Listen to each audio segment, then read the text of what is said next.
Өзге де жаңалықтар турасында Сарыағаш аудандық төтенше жағдайлар бөлімі мамандары, жастар орталығының бірқатар белсенділері және учаскелік полиция инспекторлары бірігіп рейдтік шара ұйымдастырды. Аталған жиынның басты мақсаты кәмелеттік жасқа толмаған жасөспірімдердің тыйым салынған аумақтарда шомылуына тосқауыл болу және ескерту жұмыстарын жүргізу. Сарыағаш аудандық төтенше жағдайлар қызметкерлері ұйымдастырған рейдтік шара Құркелес ауылдық округінде өтті. Кескен каналының бойында 18 жасқа толмаған және ата-анасының қарауынсыз суға түсіп жатқан балалардың шомылу орындарын анықтап, ескерту жұмыстары жүргізілді.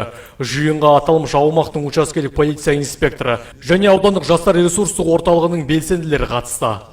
Бүгінгі рейдтік шараға төтенше жағдайлар бөлімінің қызметкерлері, аудандық полиция бөлімінің қызметкерлері, сондай-ақ жастар ресурстар орталығының қатысушыларымен бірге өрт сөндіру бөлімінің қызметкерлері де қатысып отыр. Бұл рейдтік шараның негізгі мақсаты суға шомылу маусымында арналмаған жерлерге, яғни тыйым салынған жерлерге суға түскен тұлғаларға ескерту жұмыстарын жүргізу, түсіндірме жұмыстарын жүргізу. Сондай-ақ су жағалауларында барған кезде ең алдымен су жағалауларын тексеріп алу қажет.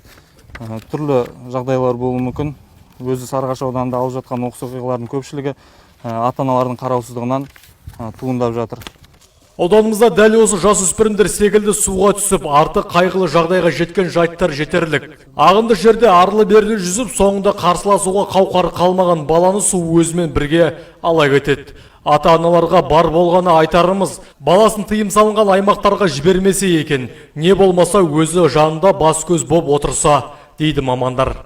Жас балдарыңызды арнайы шомылатын жерге барып, шомылдыруға әрекет жасаңыздар да. Мына келес бойын барлығы шомылуға тыйым салынған орындар, білесіздер. Және де бұл жас балалар қазірде қараусыз қалдырмау керек та. Көп балдар осында қараусыз қалып, мысалы былтырдың өзі, биылдың өзіне 4 жасөспірім осындай қайғылы оқиға тап болып тіркеліп отыр қазір аға. Мысалы соған қазір рейдтік шараға шығып отырмыз қазір. Осындай үгіт насихат жұмыстарын жүргізіп, мынау сіздерге ескерту парақтарын тарқатып, бұндай жағдайлар қайталанбасын. Болды, түсінікті. Төтенше жағдайлар қызметкерлері бізге суға шомылмауды ескертті. Біз екінші суға түсуді қайталамаймыз. Рейдтік шараның нәтижесінде бірнеше жас балалар көзге түсті. Оларға ескерту парақшалары таратылды және жеткіншектер ата-анасының қолына табысталды. Келеңсіз жайттан абыр-сабыр болған ана енді өзім қадағалаймын деген сөзін берді. Мына қазір барлық Сарыағаш ауданы тұрғындарына, қонақтарына ескерту жұмыстарын жүргізіп жатырмыз. Мынандай жасөспірімдер қазір суда тыйым салынған орындарда шомылып жатыр. Солардың барлығына ескерту жұмыстарын жүргізіп, барлығына осылай үйменбей әке-шешенің қолынан тапсырып жатырмыз қазір. Төтенше жағдайлықтар халық айтқан құлақ қағысымызда тыңдаса екен дейді. Ескерту әрқашанда пайда береді. Мейірхан Бақчанұлы, Бегал Сапаралиев, Сәт телеарнасын жаңалықтар қызметі.